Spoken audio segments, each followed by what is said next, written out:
OCD husband part 2. రచయిత్రి పురం రామతులసి గారు. ధాత్రి, ఇప్పుడు తప్పు నీ వల్లే జరిగింది. బావ ఏం తిట్టినా కూల్గా ఉండు అని తనలో తానే అనుకుంటూ భయంగా ఈశ్వర్ వైపు చూసింది. ఈశ్వర్ మొహంలో కోపం లేదు. నిజానికి ఈశ్వర్ ఆమె వైపు చూడటం లేదు. కానీ అతని దృష్టి అంతా కింద పడిన థింగ్స్ వైపు, కింద ఒలికిన పాల మీదే ఉన్నది. ఈశ్వర్ అవి సరిగ్గా ఉండవలసిన చోట లేవు అని వాటిని క్రమంగా పెట్టాలి అని ఆలోచిస్తూ ఉన్నాడు. అది గమనించిన ధాత్రి ఈశ్వర్కు తన ఓసిడి ప్రాబ్లం స్టార్ట్ అయింది అని అర్థం చేసుకుని, సారీ బావా, అనుకోకుండా కాళ్లకు మ్యాట్ తగలటం వల్ల స్లిప్ అయ్యి పడబోయాను. అందుకనే గ్రిప్ కోసం టేబుల్ పట్టుకుంటే దాని మీద ఉన్న థింగ్స్ అన్ని కింద పడ్డాయి. అలాగే కొన్ని పాలు కింద కూడా వలికాయి. నువ్వేమీ కంగారు పడకు, నేను వెంటనే వీటిని సరిచేస్తాను. నువ్వు ఈలోపు ఈ పాలు త్రాగు అని అంటూ పాల గ్లాసుని ఈశ్వర్ చేతికి ఇచ్చింది. ఈశ్వర్ కూడా ఈసారి వాదించకుండా ధాత్రి చెప్పినట్టే ఊకొట్టి ఆ పాల గ్లాసుని తీసుకున్నాడు. అది చూసిన ధాత్రి షాక్ అయ్యింది. ఇదేమిటి బావు ఈసారి నా మీద అస్సలు కోప్పడలేదు? మామూలుగా అయితే నా మీద ఉన్న కోపానికి ఈ పాటికి తిట్ల దండకం మొదలు పెట్టేవాడే, కానీ ఇంత సైలెంట్ గా ఉన్నాడు ఏమిటబ్బా అని ఆలోచిస్తూ, ఓహో, సాయంత్రం వచ్చిన పానిక్ అటాక్ వల్ల బావు కొంచెం నీరసంగా ఉన్నట్టున్నాడు. తిట్టే ఓపిక లేక ఇలా సైలెంట్ గా ఉన్నట్టున్నాడు. పోనీలే, ప్రస్తుతానికైతే నేను సేఫ్. ముందైతే ఇదంతా క్లీన్ చేసి అన్ని ఆర్డర్లో పెట్టాలి, లేకపోతే బావకు నీరసం పోయి కోపం వస్తుంది అని మనసులోనే అనుకుంటూ వెంటనే వెళ్లి కింద పడ్డ పాలను నీట్ గా క్లీన్ చేసి, అలాగే కింద పడ్డ వస్తువులు అన్ని మళ్లీ టేబుల్ పై ఆర్డర్లో పెట్టింది. ఆ వెంటనే పైకి లేచి, ఇప్పుడు అంతా ఓకేనా బావా అని అడిగింది. అది చూసిన ఈశ్వర్ ఆశ్చర్యపోతూ ధాత్రి వైపు చూస్తూ మనసులోనే, ఇదేమిటి ధాత్రి ఇంత పర్ఫెక్ట్ గా థింగ్స్ అన్ని నేను ఏ యాంగిల్లో పెడతానో అచ్చం అలానే ఎలా పెట్టగలిగింది అని ఆలోచిస్తూ ఉన్నాడు. ఏమిటి బావా ఆలోచిస్తున్నావు? ఏదైనా కరెక్ట్ గా లేదా ఏమిటి? నేను అన్ని నీకు నచ్చినట్టే ఆర్డర్లోనే పెట్టానే అని చెప్పింది ధాత్రి. హా, అన్ని కరెక్ట్ గానే పెట్టావు, కానీ నీకు ఎలా తెలుసు నాకు ఇవన్నీ ఇలా ఉంటేనే నచ్చుతాయి అని అని అడిగాడు ఈశ్వర్. ఓహో, నువ్వు ఆలోచించేది దాని గురించా బావా? అది మొన్న నువ్వు ఒకసారి ఇలానే అయితే అప్పుడు నువ్వు వాటిని సర్దుతున్నప్పుడు నేను జాగ్రత్తగా చూశాను కదా, అలా వాటిని గుర్తుపెట్టుకున్నా అని చెప్పింది ధాత్రి. పర్వాలేదే, ఆ రోజు చూసింది ఈ రోజు వరకు బాగానే గుర్తుందే అన్నాడు ఈశ్వర్. నేనంతే బావా, ఏదైనా ఒకసారి చూశాను అంటే దాన్ని అస్సలు మర్చిపోను అని చెప్పింది ధాత్రి. ఓహో, నీ దగ్గర ఇలాంటి టాలెంట్ కూడా ఉందా అని పాలు తాగుతూ అన్నాడు ఈశ్వర్. అవును బావా అని అంటూ ఈశ్వర్ వైపు చూసి ఈశ్వర్ తాగుతూ ఉన్న పాల గ్లాసుని లాక్కొని మిగిలిన పాలను గబగబా తాగేసింది ధాత్రి. దానితో ఈశ్వర్, ఏం చేస్తున్నావు? నా కోసం తెచ్చిన పాలు నువ్వు తాగేస్తున్నావు ఏమిటి అని అడిగాడు. పెళ్ళయ్యాక కూడా నా ఏంటి బావా? అయినా నువ్వు నాతో ఎలాగో బెడ్ షేర్ చేసుకోవు, అందుకే నేను కనీసం ఈ పాలైనా షేర్ చేసుకుందాం అని తాగాను అని చెప్పింది ధాత్రి. ఈశ్వర్ ధాత్రి వైపు చూసి నవ్వాడు. అది చూసిన ధాత్రి, ఏమిటి బావా అలా నవ్వుతున్నావు అని అడిగింది. ఈశ్వర్ నవ్వుతూనే, నీకు పాలు తాగటం కూడా సరిగ్గా రాదా అని అడిగాడు. ఏమైంది బావా అని అడిగింది ధాత్రి. నీ పెదాలపై పాల మీసాలు వచ్చాయి అని చెప్పాడు ఈశ్వర్. దానితో ధాత్రి, అవునా అని అద్దంలో తన మొహం చూసుకొని, నిజమే బావా అని అంటూ క్లీన్ చేసుకుని మళ్ళీ ఇటువైపు నాకు తిరిగి, సరే బావా, గుడ్ నైట్ అని చెప్పి వెళ్లి కబ్బోర్డ్ లో ఉన్న బ్లాంకెట్ ని తెచ్చుకొని సోఫాలో పడుకోవటానికి రెడీ అయింది. అది చూసిన ఈశ్వర్కు ధాత్రి తను సోఫాలో పడుకుంటే నిద్ర సరిగ్గా పట్టడం లేదు అని చెప్పిన విషయం గుర్తుకు వచ్చింది. ఏమిటి, రోజు అక్కడ పడుకోవటానికి ముక్కుతూ మూలుగుతూ ఉంటావు కదా, ఈ రోజు ఏమిటి సైలెంట్ గా వెళ్లి పడుకుంటున్నావు అని అడిగాడు. నేనేం చేసినా ఏం చెప్పినా నీ మనసు కరగదు కదా బావా, మళ్ళీ దాని గురించి మన ఇద్దరి మధ్య ఇంకో డిస్కషన్, తర్వాత ఎలాగో నేను ఇక్కడే పడుకోవాలి, అందుకనే అదంతా ఎందుకు అని ఊరుకున్నా అని చెప్పింది ధాత్రి. అంత బాధపడుతూ అక్కడ పడుకోకపోతే ఏమైందిలే కానీ వచ్చి ఈ బెడ్ పై పడుకో అని చెప్పాడు ఈశ్వర్. అది విన్న ధాత్రి షాక్ అవుతూ, ఏమిటి బావా నేను విన్నది, నువ్వు అన్నది ఒకటేనా అని ఆశ్చర్యపోతూ అడిగింది. అవును అని చెప్పాడు ఈశ్వర్. అదేమిటి బావా, నీకు నాతో నీ బెడ్ షేర్ చేసుకోవటం ఇష్టం లేదు అన్నావు కదా, మరి ఏమిటి బావా సడన్ గా నీలో ఇంత చేంజ్ అని అడిగింది ధాత్రి. చేంజ్ ఏమీ లేదు, సాయంత్రం నువ్వు నాకు హెల్ప్ చేసావు కదా, అందుకే అని చెప్పాడు ఈశ్వర్. ఓహో, నేను నీకు హెల్ప్ చేశాను అని నువ్వు ఇలా థ్యాంక్స్ చెప్పాలి అని అనుకుంటున్నావా అని అడిగింది ధాత్రి. ఏ, అది కాకుండా నువ్వు ఏదైనా నా దగ్గర నుంచి ఇంకా ఏమైనా ఎక్స్పెక్ట్ చేస్తున్నావా అన్నాడు ఈశ్వర్. ఇప్పటిదాకా అయితే లేదు కానీ ఇప్పుడైతే ఎక్స్పెక్ట్ చేస్తున్నా అని చెప్పింది ధాత్రి. ఏమిటో అది అని అడిగాడు ఈశ్వర్. అదే బావా, నువ్వు నాకు థ్యాంక్స్ చెప్పాలి అని అనుకుంటే ఇవేమీ వద్దు కానీ నువ్వు ఆ లెటర్ గురించి మర్చిపోయి నాతో ఫ్రెండ్లీగా ఉండు, అది చాలు అని చెప్పింది ధాత్రి. ఈశ్వర్ ఆలోచిస్తూ ఉండటంతో, ప్లీజ్ బావా, నేను ఆ లెటర్లో అలా రాయటం తప్పే, ఇంకెప్పుడు నీ గురించి అలా మాట్లాడను, ఈ ఒక్కసారికి నన్ను ఎక్స్క్యూజ్ చేయి బావా అన్నది ధాత్రి. ఈశ్వర్ ధాత్రి వైపు ఒక్కసారి చూసి, నీ తప్పేమీ లేకపోయినా ఆ లెటర్ నువ్వే రాశావు అని ఒప్పుకుంటున్నావా ధాత్రి? ఇదంతా నా కోసమే చేస్తున్నావా? సరే, నీ కోరిక నాతో ఫ్రెండ్షిప్ చేయటం అయితే అలాగే కాని అని మనసులో అనుకుని, నేను దాన్ని అంత సింపుల్ గా మర్చిపోలేను, కానీ నువ్వు అడిగిన దాని గురించి ఆలోచిస్తా అని చెప్పాడు ఈశ్వర్. ధాత్రి సంతోషపడుతూ, నువ్వు ఆలోచిస్తాను అన్నావంటే ఒప్పుకున్నట్టే బావా, థ్యాంక్ యూ సో మచ్ అని చెప్పి వెంటనే వచ్చి బెడ్ పై కూర్చుంటూ గుడ్ నైట్ బావా అని చెప్పింది. ఈశ్వర్ దానికి సమాధానం చెప్పకుండా బెడ్ కు మరోవైపు కూర్చుంటూ, ఇదిగో బెడ్ పై పడుకోమన్నాను అని బెడ్ అంతా దొర్లితే మాత్రం నాకు నచ్చదు, కుదురుగా ఒక పక్కనే పడుకో అని చెప్పాడు. లేదు బావా, నాకు నిద్రలో దొర్లే అలవాటు అస్సలు లేదు, కుదురుగా ఒకచోటనే రాత్రంతా కదలకుండా పడుకుంటా తెలుసా అని చెప్పింది ధాత్రి. ఆ తెలుసు తెలుసు అని అంటూ మనసులోనే అంతకు ముందు ధాత్రి సోఫాలో అటు ఇటు దొరలటం గుర్తు చేసుకున్నాడు ఈశ్వర్. ఆ వెంటనే అతని పెదవులపై సన్నని చిరునవ్వు వచ్చి చేరింది. కాని దాన్ని ధాత్రికు కనిపించనివ్వకుండా దాస్తూ, అదే చూద్దాం, నువ్వు చెప్పిన దాంట్లో ఏమాత్రం తేడా వచ్చినా వెంటనే నిన్ను తీసుకుని వెళ్లి ఆ సోఫాలో పడేస్తా అని చెప్పాడు ఈశ్వర్. అయ్యో, నీకు అంత కష్టం రానివ్వనులే బావా, గుడ్ నైట్ అని బెడ్షీట్ కప్పుకొని పడుకున్నదే ధాత్రి. అది చూసి ఈశ్వర్ చిన్నగా నవ్వుకొని అతడు కూడా పడుకున్నాడు. ఇద్దరు చెరోవైపునకు తిరిగి పడుకున్నారు. కాని వారి ఆలోచనలు వారిని నిద్ర పోనివ్వటం లేదు. ఇటు ధాత్రి వినోద్ చెప్పిన మాటలు గుర్తు చేసుకుంటూ ఉన్నది. సాయంత్రం ఈశ్వర్ కు జ్యూస్ ఇచ్చిన తర్వాత ధాత్రి నేరుగా వినోద్ రూమ్ కు వెళ్ళింది. వినోద్ అది గమనించి, ఏమిటి ధాత్రి, వాడు లేచాడా అని అడిగాడు. అవును డాక్టర్, బావా లేచాడు, ఇప్పుడు నార్మల్ గానే ఉన్నాడు, నిన్ను పిలుస్తాను అంటే వద్దు అన్నాడు, కానీ నువ్వు ఇందాక బావ లేచాక ఒకసారి చెక్ చేస్తాను అన్నావు కదా అని చెప్పింది ధాత్రి. పర్వాలేదు ధాత్రి, వాడు ఇప్పుడు లేచి నార్మల్ గానే ఉన్నాడు అని చెప్తున్నావు కదా, ఏదైనా ప్రాబ్లం ఉంటే వాడే నా దగ్గరకు వచ్చేవాడు, రాలేదు అంటే ఇప్పుడు వాడికి అంతా సెట్ అయిపోయింది అని అర్థం. సో నువ్వేమీ కంగారు పడకు, కానీ ఇకపై ఇలాంటిది మరోసారి జరగకుండా చూసుకోవాలి, మరోసారి ఇలా జరిగితే చాలా కష్టం అని చెప్పాడు వినోద్.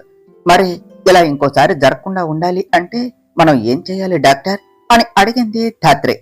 సాధ్యమైనంత వరకు వాడిని స్ట్రెస్ కాకుండా చూసుకోవాలి, అలాగే వాడు తనకున్న ఓసిడి ప్రాబ్లం కు ట్రిగ్గర్ అయ్యి చిన్న చిన్న ప్రాబ్లమ్స్ ను కూడా పెద్దగా చూస్తున్నాడు, కాబట్టి వాడు చూసే విధానాన్ని మార్చాలి, అలా అయితేనే వాడు ప్రతి దానికి స్ట్రెస్ కాకుండా ఉంటాడు, అప్పుడు మళ్ళీ వాడు ఇందాకట్లా పానిక్ అయ్యే ఛాన్స్ ఉండదు అని చెప్పాడు వినోద్. ఓకే డాక్టర్, ఇక నుంచి నువ్వు చెప్పినట్టే బావ ఎక్కువ స్ట్రెస్ కాకుండా అలాగే తన ఓసిడి ప్రాబ్లం కు ట్రిగ్గర్ కాకుండా చూస్తాను అని చెప్పింది ధాత్రి. అది సరే గాని ఇంతకీ వాడు ఇందాక అలా పానిక్ కావటానికి రీజన్ ఏమిటో ఏమైనా తెలుసుకున్నావా అని అడిగాడు వినోద్. అడిగాను డాక్టర్, ఏదో వర్క్ టెన్షన్ వలన అలా అయ్యింది అని చెప్పాడు అని చెప్పింది ధాత్రి. వాట్, వర్క్ టెన్షనా అని ఆశ్చర్యపోతూ అడిగాడు వినోద్. అవును అని సింపుల్ గా చెప్పింది ధాత్రి.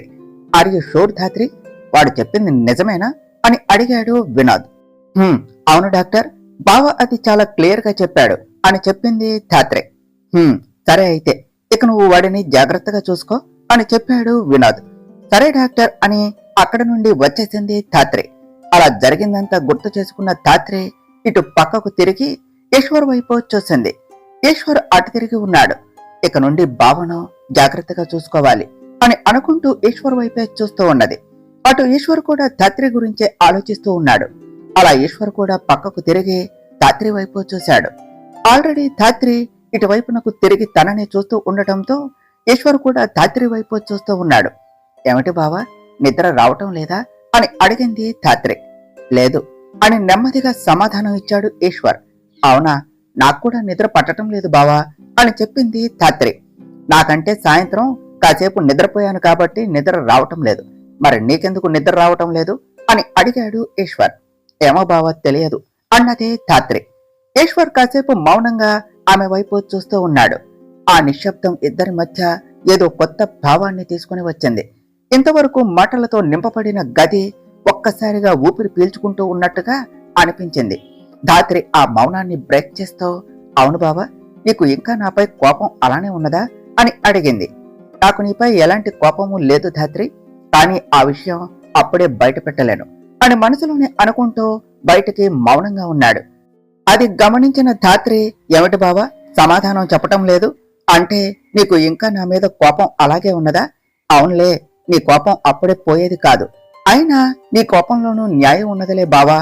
ఆ లెటర్లో ఉన్న మాటలు నిన్ను ఎంతలా బాధ పెట్టాయి. సారీ బావా, మళ్ళీ నీకు నా నుండి అలాంటి మాటలు ఇంకెప్పుడు వినిపించవు, ప్రామిస్ అని చెప్పింది ధాత్రి. ఈశ్వర్ మనసులోనే ధాత్రి నిజం దాచి తనకు దగ్గర అవటానికి ప్రయత్నిస్తున్న విషయం అర్థం చేసుకుని ధాత్రి వైపు చూసి, అవును ధాత్రి, నాకు డౌట్ అని అన్నాడు. ఏమిటి బావా అది అని అడిగింది ధాత్రి. నీకు నన్ను పెళ్లి చేసుకోవటమే ఇష్టం లేదు అని చెప్పావు. మరి పెళ్లి చేసుకున్నప్పటి నుండి ఎందుకు ఏదో ఈ పెళ్లి ఇష్టం ఉన్నట్టు ప్రవర్తిస్తున్నావు అని అడిగాడు ఈశ్వర్. ఈశ్వర్ అడిగిన ప్రశ్నకు నిజం చెప్పలేక ఏం సమాధానం చెప్పాలో అర్థం కాక ఆలోచిస్తూ ఉన్నది ధాత్రి. అది గమనించిన ఈశ్వర్, ఇప్పుడు ధాత్రి ఏం సమాధానం చెబుతుందో చూడాలి అని మనసులోనే అనుకుంటూ ధాత్రి సమాధానం కోసం ఎదురు చూస్తూ ఉన్నాడు. ఇప్పుడు ఏం చెప్పాలి అని అనుకుంటూ ఆలోచించే, నిజమే బావా, పెళ్లికి ముందు నా ఇష్టం ఎలా ఉన్నా ప్రస్తుతం అయితే మన ఇద్దరికి పెళ్లి జరిగిపోయింది. బహుశా ఆ భగవంతుడు మన ఇద్దరికి రాసిపెట్టి ఉన్నట్టున్నాడు. ఇప్పుడు నువ్వు నా భర్తవు. నువ్వు ఎలా ఉన్నా ఎలాంటి వాడివైనా ఇకపై నువ్వే నా జీవితం. నీతోనే ఇలా జీవితాంతం కలిసి ఉండాలి అని అమ్మ చెప్పింది. అంతేకాదు, పెళ్లికి ముందు నా ఆలోచన ఎలా ఉన్నా పెళ్లి తర్వాత నా ఆలోచన తీరు మారింది. దానికి కారణం నువ్వు నా మెడలో కట్టిన ఈ తాళి అని అంటూ తన మెడలో ఉన్న తాలిబొట్టును తీసి ఈశ్వర్ కు చూపిస్తూ చెప్పింది ధాత్రి. ధాత్రి చెప్పేది ఈశ్వర్ జాగ్రత్తగా వింటూ ఉన్నాడు. ఈ తాళి నా మెడలో పడ్డాక నేను నిన్ను నా భర్తగానే చూశాను. ఆ క్షణం నాకు జరిగినది అంతా మర్చిపోయి నీతో కొత్త జీవితం మొదలు పెట్టాలి అనిపించింది. అందుకనే ఇంటికి వచ్చిన దగ్గర నుంచి నీకు దగ్గర కావాలి అని ప్రయత్నిస్తున్నాను. కానీ ఆ లెటర్ మన ఇద్దరి మధ్య అపార్థాన్ని అని అంటూ మధ్యలోనే ఆపేసింది ధాత్రి. ధాత్రి ఆపేసిన నిజం తనకు తెలిసిందే అయినా ఈశ్వర్ తనకు తెలియనట్టే ఉంటూ ధాత్రి వైపు చూస్తూ, ఏమిటి ఆపేశావు, తర్వాత ఏమిటో చెప్పు అని అడిగాడు. దానికి ధాత్రి గట్టిగా ఊపిరి పీల్చుకొని, ఆ తర్వాత నేను కొత్తగా చెప్పేదే ఉంది బావా, నీకు తెలిసిందే కదా, నేను ఆ లెటర్ను దాటేసి నీతో కొత్తగా జీవితం మొదలు పెట్టడానికి సిద్ధపడ్డాను. కానీ నువ్వు ఆ లెటర్ దగ్గర ఆగిపోయావు. ఆ లెటర్ పెళ్ళైన తర్వాత నీకు నేను దగ్గరవుదాము అనుకున్న ప్రతి ప్రయత్నంలో జరిగిన పొరపాటును నేను కావాలని చేసిన తప్పులా నీకు కనిపించేలా చేసింది అని కళ్ళల్లో నీళ్లు తెచ్చుకుంటూ బెడ్కు వెళ్లికిల్లా పడుకుంటూ, ఐఆమ్ సారీ బావా, నిన్ను ఇలా బాధ పెట్టినందుకు అని చెప్పింది ధాత్రి. అది చూసిన ఈశ్వర్ గట్టిగా ఒకసారి ఊపిరి పీల్చుకొని, లేదు ధాత్రి, నేను కూడా నీకు సారీ చెప్పాలి అని అన్నాడు. నాకు నువ్వెందుకు సారీ చెప్పాలి బావా అని ఈశ్వర్ వైపు చూస్తూ అడిగింది ధాత్రి. ఈసారి ఈశ్వర్ కూడా వెళ్లికిల్లా పడుకుంటూ, ఎందుకంటే ఆడపిల్లవై ఉండి నీకు ఈ పెళ్లి ఇష్టం లేదు అని చెప్పినా నిన్ను బలవంతంగా పెళ్లి చేసుకున్నందుకు అని చెప్పాడు. అందులో నీ తప్పే ఉన్నది బావా.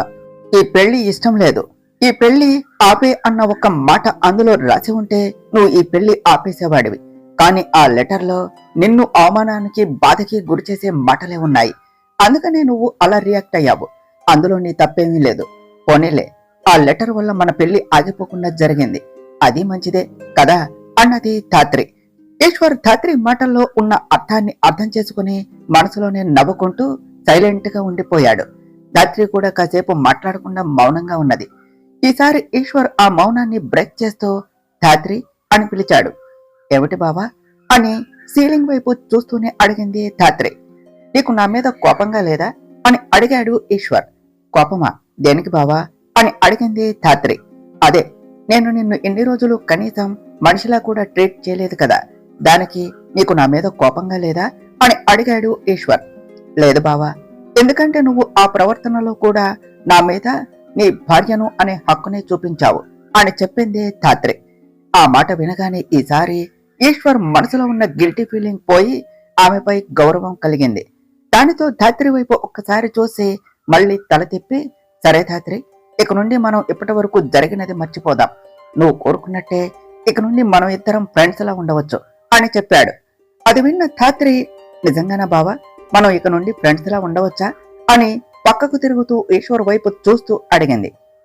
అవును అని సమాధానం ఇచ్చాడు ఈశ్వర్. ధాత్రి కళ్ళల్లో ఒక్కసారిగా ఒక వెలుగు మెరిసింది. తన ఆనందాన్ని దాచుకోలేక చిరునవ్వుతో, ఫ్రెండ్స్ అంటే నిజంగానే ఫ్రెండ్స్ లా కదా బావా అని అడిగింది. ఈశ్వర్ ఆమె వైపు తిరిగి చూస్తూ అవును అని చెప్పాడు. ధాత్రి కాసేపు ఆలోచించి చిన్నపిల్లలా నవ్వుతూ, ఫ్రెండ్స్ అయితే ఒక రూల్ ఉండాలి బావా అన్నది. రూలా? ఏమిటా రూలు అని అడిగాడు ఈశ్వర్. ఫ్రెండ్స్ మధ్య సైలెంట్ ట్రీట్మెంట్ ఉండకూడదు. కోపం వస్తే చెప్పాలి, బాధ అయితే చెప్పాలి, మనసులో దాచుకోకూడదు. అలాగే నీ నా అనే డిఫరెన్సెస్ ఉండకూడదు. ఒకరి విషయంలో ఒకరు కలగ చేసుకున్నప్పుడు కోపం రాకూడదు అని చెప్పింది ధాత్రి. ఈశ్వర్ నెమ్మదిగా తల ఊపి ఓకే డన్ అని అన్నాడు. ఇంకొకటి అని ధాత్రి వెంటనే జత చేసింది. ఇంకా ఏమిటి అని అడిగాడు ఈశ్వర్. నేను చేసే మిస్టేక్స్ వల్ల నీ ఓసిడి ట్రిగ్గర్ అయినప్పుడు నువ్వు నన్ను తిట్టకూడదు. ఒకవేళ నేను చేసే పనుల వల్ల నువ్వు స్ట్రెస్ అయితే స్ట్రెస్ అవుతున్నాను అని నాకు చెప్పాలి. అప్పుడు నేను నీకు హెల్ప్ చేస్తాను. నువ్వు నా హెల్ప్ తీసుకోవాలి. అంతేకాని నువ్వు ఒక్కడవే ఇబ్బంది పడకూడదు అని చెప్పింది ధాత్రి. ఈ మాటలు ఈశ్వర్ని కాసేపు ఆపేశాయి. ఇప్పటి వరకు ఎవరో తన సమస్యను ఇలా తనతో కలిసి ఎదుర్కోవాలి అని చెప్పలేదు. ధాత్రి, నువ్వు ఇదంతా చేయగలవా? నా ఓసిడి ప్రాబ్లం ని ఫేస్ చేయటం నీ వల్ల అవుతుందా అని అడిగాడు ఈశ్వర్. ధాత్రి ఈశ్వర్ వైపు చూస్తూ, నేను తప్పకుండా చేయగలను బావా. నీ ప్రాబ్లంను ఫేస్ చేయటం నా వల్ల ఖచ్చితంగా అవుతుంది. ఎందుకంటే ఇప్పుడు నేను నీ భార్యనే కాదు, నీ ఫ్రెండ్ను కూడా కదా అని అన్నది. ఈశ్వర్ పెదవులపై తెలియకుండా ఒక చిరునవ్వు వచ్చింది. ఈసారి అది దాచుకోలేదు. ఆ వెంటనే నాది కూడా ఒక రూల్ ఉంది ధాత్రి అని అన్నాడు ఈశ్వర్. చెప్పు బావా అని ఆసక్తిగా అడిగింది ధాత్రి. నువ్వు కూడా నా వల్ల నీకు ఏదైనా ఇబ్బందిగా అనిపిస్తే అది మనసులో దాచుకోకూడదు. నాకు దాని గురించి డైరెక్ట్ గా చెప్పాలి అన్నాడు ఈశ్వర్. సరే బావా డన్ అని చెప్పింది ధాత్రి. సరే పడుకో అన్నాడు ఈశ్వర్. సరే బావా అని ధాత్రి బెడ్ పై పడుకున్నది. ఈశ్వర్ ధాత్రి వైపు తిరిగి ధాత్రి అని పిలిచాడు. ఏమిటి బావా అని అడిగింది ధాత్రి. థ్యాంక్ యూ, ఈ రోజు నన్ను సేవ్ చేసినందుకు. నువ్వు ఈ రోజు నన్ను సేవ్ చేయకపోయి ఉంటే అని అంటూ మధ్యలోనే ఆపేశాడు ఈశ్వర్.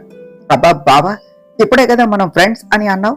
ఫ్రెండ్స్ మధ్య ఈ థ్యాంక్స్లు సారీలు ఏమిటి అని అన్నదే ధాత్రి. సరే గుడ్ నైట్ అని చెప్పాడు ఈశ్వర్. గుడ్ నైట్ బావా అని నవ్వుతూ చెప్పింది ధాత్రి.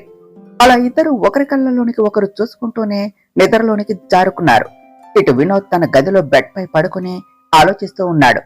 ఈశ్వర్ పానిక్ అటాక్ కి రీజన్ వర్క్ ప్రెషరేనా లేక ఇంకా ఏమైనా ఉన్నదా? ఈశ్వర్ ఎప్పుడూ వర్క్ ప్రెషర్స్ తో స్ట్రెస్ అయినట్టు నేను గమనించలేదు. వాడు ఎందుకు ధాత్రికి అలా చెప్పాడు? వాడు చెప్పింది నిజమేనా లేక అబద్ధమా? నిజమైతే ఓకే, ఒకవేళ అది అబద్ధం అయితే ఎందుకు వాడు అబద్ధం చెప్పాడు? ఏదైనా వాడితో మాట్లాడితే కానీ ఒక క్లారిటీ రాదు అని అనుకుంటూ ఉండగానే అతని ఆలోచన చిత్ర వైపునకు మళ్ళింది. చిత్రాన్ని తలుచుకోగానే అతని పెదవులపై సన్నని చిరునవ్వు వచ్చింది. వెంటనే అతనికి సాయంత్రం చిత్రకు తనకు మధ్య జరిగిన చిన్న సంఘటన గుర్తుకు వచ్చింది. చిత్రాను ఆపే ప్రయత్నంలో చిత్ర తనకు అంత దగ్గరగా రావటంతో అతని గుండె వేగం మరింత పెరిగింది. ఆ క్షణం చిత్ర కళ్ళల్లోనికి చూసినప్పుడు అతనికి ఎందుకో చిత్ర ఏదో కన్ఫ్యూజన్ లో ఉన్నట్టు అనిపించింది. అది దేనికో అతనికి అర్థం కాలేదు. కానీ చిత్ర ఆ కాస్త సమయం అతనికి దగ్గరగా ఉన్నప్పుడు అతనికి చాలా సంతోషంగా అనిపించింది. అంతలోనే అతనికి ధాత్రి చెప్పిన ప్లాన్ గుర్తుకు వచ్చింది. వెంటనే అతని మొహంలో చిన్నపాటి దిగులు కమ్ముకున్నది. సారీ చిత్ర, నిన్ను మాట్లాడడం కోసం నిన్ను కొంచెం ఇబ్బంది పెట్టవలసి వస్తుంది, నన్ను క్షమించు అని అనుకుంటూ నిద్రలోనికి జారుకున్నాడు వినోద్. ఇటు చిత్రాది కూడా అదే పరిస్థితి. వినోద్ కు తనకు మధ్య జరిగిన ఆ సంఘటన తనకి నిద్ర రాకుండా చేస్తుంది. దానితో చిత్ర బెడ్ పై అటు ఇటు దొర్లుతూ ఉన్నది. పడుకోవటానికి ఎంత ట్రై చేసినా చిత్ర కళ్ళు ముందు వినోద్ రూపం, ఆమె చెవుల్లో వినోద్ గుండె చప్పుడు ఇంకా మారుమ్రోగుతూనే ఉన్నాయి. దానితో చిత్ర బెడ్ పై నుండి పైకి లేచి, ఛ ఏమిటిది, నేను వినోద్ గురించి ఎందుకు ఇలా ఆలోచిస్తున్నాను? ఇలా కాదు, కానీ ముందు కాసేపు మెడిటేషన్ చేసుకోవాలి, అప్పుడు కానీ నా మైండ్ నా కంట్రోల్లో ఉండదు. అని అనుకుని మెడిటేషన్ చేయటం స్టార్ట్ చేసింది. అలా ఒక 5 మినిట్స్ మెడిటేషన్ చేసుకుని తన మైండ్ ని తన కంట్రోల్లోనికి తెచ్చుకుంటూ, ఓకే చిత్ర, నీ ఫోకస్ అంతా ఈశ్వర్ బావ మీదనే ఉండాలి అని తన ఆలోచనలను అదుపులో పెట్టుకుని ప్రశాంతంగా నిద్రపోయింది. అర్ధరాత్రి సమయంలో ధాత్రి నిద్రలో అటు ఇటు దొర్లుతూ ఈశ్వర్ కు దగ్గరగా వచ్చి ఈశ్వర్ చెయ్యి పట్టుకుని పడుకున్నది. దానితో ఈశ్వర్ నిద్రలేచి తన చెయ్యి పట్టుకుని క్యూట్ గా పడుకున్న ధాత్రి వైపు చూసి చిన్నగా నవ్వుకున్నాడు. నిజానికి వేరే ఎవరైనా అయితే తనకు దగ్గరగా ఉంటే ఈశ్వర్ కు నచ్చదు. కానీ ధాత్రి తనకు దగ్గరగా ఉన్న ప్రతిసారి ఈశ్వర్ చాలా కంఫర్టబుల్ గా ఫీల్ అవుతాడు. అది ఈశ్వర్ గమనిస్తూనే ఉన్నాడు. ప్రస్తుతం ధాత్రి చాలా ప్రశాంతంగా నిద్రపోతున్నది. నిద్రలో అయిన ధాత్రి అలా తనకు దగ్గరగా ఉండటం ఈశ్వర్ కు చాలా నచ్చింది. దానితో ఈశ్వర్ ధాత్రి వైపు చూస్తూ అలానే నిద్రపోయాడు. ఉదయం 5 గంటలు కావటంతో ఈశ్వర్ ఫోన్లో అలారం బీప్ చేస్తూ మోగుతూ ఉన్నది. దానితో ఈశ్వర్ కళ్ళు తెరచి పక్కనే ఉన్న తన మొబైల్ ను చేతిలోనికి తీసుకుని అలారం ఆఫ్ చేశాడు. ఆ వెంటనే పైకి లేవబోతూ ఉండగా తననే పట్టుకుని పడుకుని ఉన్న ధాత్రి కదలటంతో ఈశ్వర్ పక్కకు తిరిగి చూశాడు. ప్రశాంతంగా పడుకున్న ధాత్రి మొహం వైపు చూసి చిన్నగా నవ్వి తనను గట్టిగా పట్టుకున్న ధాత్రి చేతిని నెమ్మదిగా తీయటానికి ప్రయత్నించాడు. కానీ ధాత్రి ఈశ్వర్ని ఇంకా గట్టిగా పట్టుకోవటంతో ఇప్పుడు తను లేస్తే ధాత్రి కూడా నిద్రలేస్తుంది అని అనుకుని అలానే పడుకుని ధాత్రి వైపు చూస్తూ ఉన్నాడు. అలా సమయం కాస్త ఆరయ్యింది. అప్పుడప్పుడే సూర్యకిరణాలు విండోలో నుండి ధాత్రి ఈశ్వర్ల మొహాలపై పడింది. దానితో ధాత్రి చిన్నగా నిద్రలేచి కళ్ళు తెరిచి చూసింది. కళ్ళు తెరవగానే తన ఎదురుగా ఉన్న ఈశ్వర్ను చూసి గుడ్ మార్నింగ్ బావా అని మళ్ళీ కళ్ళు మూస్తూ చెప్పింది. ఈశ్వర్ కూడా గుడ్ మార్నింగ్ అని చెప్పాడు. ఇంతలోనే ధాత్రి మళ్ళీ కళ్ళు తెరిచి చూసి తను ఈశ్వర్ని పట్టుకుని పడుకోవటం గమనించి టక్కున పైకి లేచింది. దానితో ఈశ్వర్ కూడా పైకి లేచాడు. వెంటనే ధాత్రి సారీ బావా, నిద్రలో తెలియకుండా నిన్ను పట్టుకున్నాను అని చెప్పింది. ఇట్స్ ఓకే, అయినా రాత్రి నీకు నిద్రలో దొల్లే అలవాటు అస్సలు లేదు అని చెప్పావు, మరి ఇదేమిటో అని అడిగాడు ఈశ్వర్. ధాత్రి చిన్నగా నవ్వుతూ అంటే బావా, అది నాకు నిద్రలో దొల్లే అలవాటు ఉంది. అలాగే పక్కనే ఉన్న మనిషిని గట్టిగా పట్టుకుని పడుకునే అలవాటు కూడా ఉన్నది. రాత్రి చెప్తే నువ్వు ఎక్కడ పడుకునేవవు అని అలా అబద్ధం చెప్పా. మళ్ళీ ఇంకెప్పుడు అలా చేయను అని చెప్పింది ధాత్రి. సరే, మళ్ళీ ఇది రిపీట్ అయితే నిజంగా చెప్తున్నా, ఈసారి నిన్ను తీసుకుని వెళ్లి సోఫాలో పడేస్తా. ఇక అప్పుడు నువ్వు రోజు సోఫాలోనే పడుకోవాలి అన్నాడు ఈశ్వర్. సరే బావా, నువ్వు ఇంత మర్యాదగా చెప్పిన తర్వాత మళ్ళీ అలా ఎందుకు చేస్తానో చెప్పు. ఈ రోజు నుండి కుదురుగా పడుకుంటాను అని చిన్నపిల్లలా చెప్పింది ధాత్రి. దానికి ఈశ్వర్ అది చూద్దాం అని అంటూ సరే, ఇప్పటికే లేట్ అయింది, ఇక నేను జాగింగ్ కు వెళ్తాను, నువ్వు ఈలోపే ఫ్రెష్ అవ్వు, మళ్ళీ నేను వచ్చేసరికి లేట్ అవుతుంది అని చెప్పాడు. సరే బావా, నువ్వు వచ్చేలోపు నేను ఫ్రెష్ అయ్యి నీకు కాఫీ రెడీ చేస్తా అని చెప్పి వెళుతూ అవును బావా, మనం ఇప్పుడు ఫ్రెండ్స్ కదా అన్నది ధాత్రి. అవును, మనం రాత్రి అదే కదా అనుకున్నాము అని చెప్పాడు ఈశ్వర్. అయితే ఫ్రెండ్స్ గా ఇది మనం మొదటి రోజు కదా బావా అన్నది ధాత్రి. అవును, అయితే అని అడిగాడు ఈశ్వర్. అదే బావా, ఫ్రెండ్స్ గా మన డేని ఒక హక్ తో స్టార్ట్ చేస్తే ఎలా ఉంటుంది అని సాగతీస్తూ అడిగింది ధాత్రి. ఏమిటి, హగ్గు లేదు ముగ్గు లేదు పో అన్నాడు ఈశ్వర్. ఏ బావా, ఫ్రెండ్స్ గా ఇది మన ఫస్ట్ డే అని అలా అడిగా తప్ప, సర్లే బావా, నీకు ఇష్టం లేదు అంటే వద్దులే అని అక్కడి నుండి వెళ్లబోయింది ధాత్రి. ఈశ్వర్ వెళ్తూ ఉన్న ధాత్రి చెయ్యి పట్టుకుని ఆపి వెనక్కు లాగాడు. ఏమిటి బాబా, హగ్ వద్దన్నావు కదా, మరి మళ్ళీ ఎందుకు నన్ను వెనక్కు లాగావు అని బొంగమూతి పెట్టుకుంటూ అడిగింది ధాత్రి. మొహం ఎందుకు అలా పెట్టావు, అయినా నేను ఇప్పుడు హగ్ వద్దన్నాను అంతే, మన ఫ్రెండ్షిప్ ని కాదు కదా.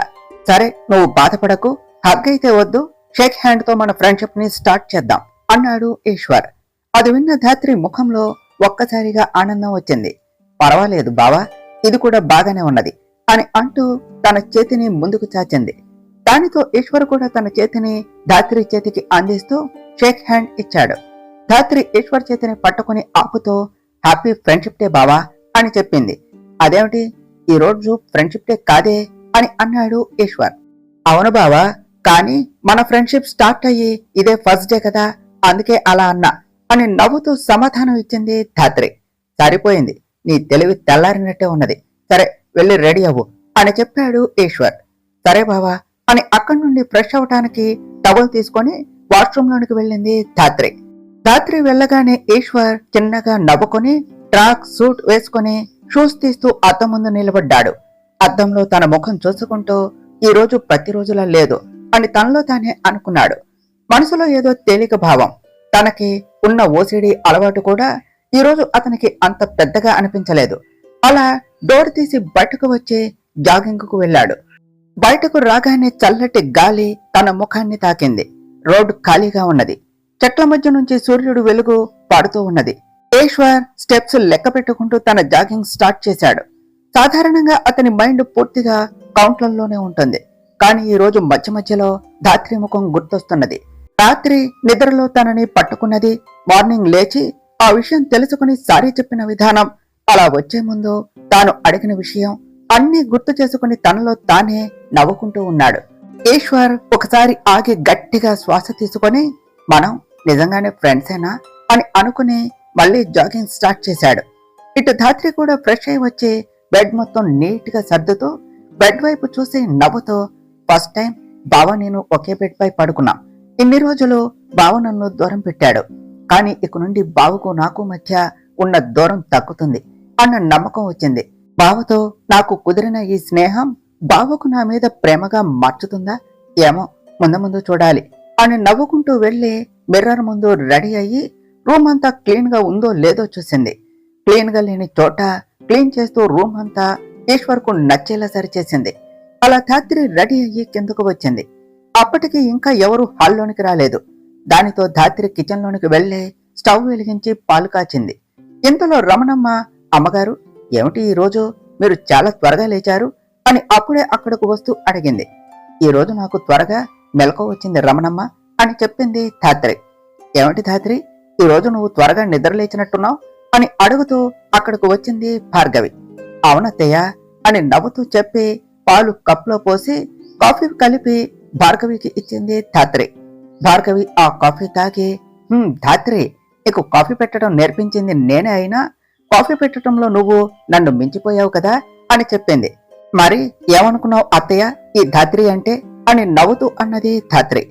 భార్గవి నవ్వుతూ ఆ ఏదో కాస్త పొగిడాను అని మరి చెట్టెక్కేకే అన్నది.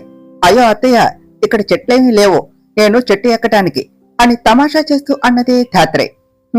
సర్లే కాని ఇంతకీ ఈశ్వర్ లేచాడా అని అడిగింది భార్గవి. ఆ అత్తయ్య బావ లేవటం జాగింగ్ కు వెళ్లటం కూడా జరిగిపోయింది. మేబీ ఈ పాటికి వచ్చేసి ఉంటాడు. ఉండు నేను వెళ్లి బావ వచ్చాడో లేదో చూస్తా అని అక్కడి నుండి తమ రూమ్ కు వెళ్ళింది ధాత్రి. భార్గవి వెళుతూ ఉన్న ధాత్రి వైపు చూస్తూ ఉన్నది. అది గమనించిన రమణమ్మ, ఏమిటమ్మగారు చిన్నమ్మగారి వైపు అలానే చూస్తూ ఉన్నారు అని అడిగింది. రమణమ్మ, ధాత్రి మొహంలో ఈ రోజు ఏదో తేడా కనిపిస్తుంది కదా అని అన్నది భార్గవి. అవునమ్మా అది నేను కూడా గమనించాను అని చెప్పింది రమణమ్మ. ధాత్రి ఇవాళ చాలా ఆనందంగా కనిపిస్తుంది. అంటే ఈశ్వర్తో ధాత్రి హ్యాపీగానే ఉంది అన్నమాట అని మనసులోనే అనుకున్నది భార్గవి. ధాత్రి తన రూమ్ లోనికి వెళ్లి ఈశ్వర్ వచ్చాడా లేదా అని చూసింది. ఈశ్వర్ అప్పటికే వచ్చి ఫ్రెష్ అవటానికి వాష్రూమ్ లోనికి వెళ్లాడు. బాత్రూమ్ నుండి షవర్ సౌండ్ రావటంతో ఈశ్వర్ వచ్చాడు అని అర్థం చేసుకుని కిందకు వెళ్లి కాఫీ కలుపుకొని తీసుకుని వచ్చి, బావా వేడివేడి కాఫీ రెడీ అని అంటూ డోర్ తీసి చూసి షాక్ అయింది ధాత్రి. ఎదురుగా ఈశ్వర్ షవర్ చేసి నడుముకి టవల్ కట్టుకుని మరో టవల్ తో హెయిర్ తుడుచుకుంటూ, వచ్చావా కాఫీ అక్కడ పెట్టు అని అన్నాడు. కానీ ధాత్రి ఈశ్వర్ ని పైనుండి కిందకు అలానే చూస్తూ నిలబడింది. వామ్మో, నా ఓసిడి హస్బెండ్ ఏమిటి ఇలా ఉన్నాడు? ఈ పర్సనాలిటీ చూస్తే ఏ అమ్మాయి అయినా ఇట్టే ఫ్లాట్ అయిపోతుంది. ఏ మాట కామాటే చాలా హ్యాండ్సమ్ గా ఉన్నాడు అని మనసులో అనుకుంటూ ఈశ్వర్ వైపు అలానే చూస్తూ నిలబడింది ధాత్రి. అది గమనించిన ఈశ్వర్, హలో మేడం ఎక్కడున్నారు అని తననే చూస్తూ నుంచున్న ధాత్రి మొహం మీద చిటికలు వేస్తూ అడిగాడు. ధాత్రి ఈ లోకంలోనికి వచ్చి, ఏమి లేదు బావా అని అంటూ కాఫీ కప్ ని ఈశ్వర్ కు ఇచ్చింది. ఈశ్వర్ ఆ కాఫీ తీసుకుని ఒక సిప్ చేసి, కాఫీ బాగానే పెట్టావు అని చిన్న కాంప్లిమెంట్ ఇచ్చాడు. నిజంగానా బావా అని మెరుస్తూ ఉన్న కళ్ళతో అడిగింది ధాత్రి. అవును అని కాఫీ తాగుతూ చెప్పాడు ఈశ్వర్. సరే బావా, నువ్వు కాఫీ తాగుతూ ఉండు, నువ్వు ఆఫీస్కు వెళ్ళటానికి నేను అన్నీ రెడీ చేస్తాను అని చెప్పింది ధాత్రి. అదేం వద్దు కానీ నువ్వు వెళ్లి బ్రేక్ఫాస్ట్ రెడీ చేయి, ఈరోజు నేను కొంచెం ఎర్లీగా వెళ్ళాలి ఆఫీస్కు అని చెప్పాడు ఈశ్వర్. సరే బావా అని చెప్పింది ధాత్రి. ఇంతలో ఈశ్వర్ కాఫీ తాగి ఆ కప్ని ధాత్రికి ఇచ్చాడు. ధాత్రి ఆ కప్ తీసుకుని కిందకు వెళ్ళింది. ధాత్రి అలా వెళ్ళగానే ఈశ్వర్ రెడీ అవటానికి, తన బట్టలు తీసుకోవటానికి కబోర్డ్ ఓపెన్ చేశాడు. తన కబోర్డ్ లో నుండి ఒక డ్రెస్ తీసి కబోర్డ్ క్లోజ్ చేసి రెడీ అవటానికి వెళ్తూ ఉండగా అతనికి కార్నర్ లో ఒక మూలన ధాత్రి సూట్ కేసు కనిపించింది. అది చూడగానే అతనికి ధాత్రి మాటలు గుర్తుకు వచ్చాయి. బావా, కబోర్డు నిండా నీ బట్టలే ఉన్నాయి. నా బట్టలు పెట్టుకోవటానికి ప్లేస్ లేదు. నా బట్టలు ఎక్కడ పెట్టుకోవాలి అని అడిగింది. దానికి ఈశ్వర్, నీ బట్టల కోసం నా కబోర్డ్ లో ప్లేస్ కావాలా? పోయి నీ బట్టలు ఏదో మూలన పెట్టుకో అన్న మాటలు గుర్తుకు వచ్చాయి.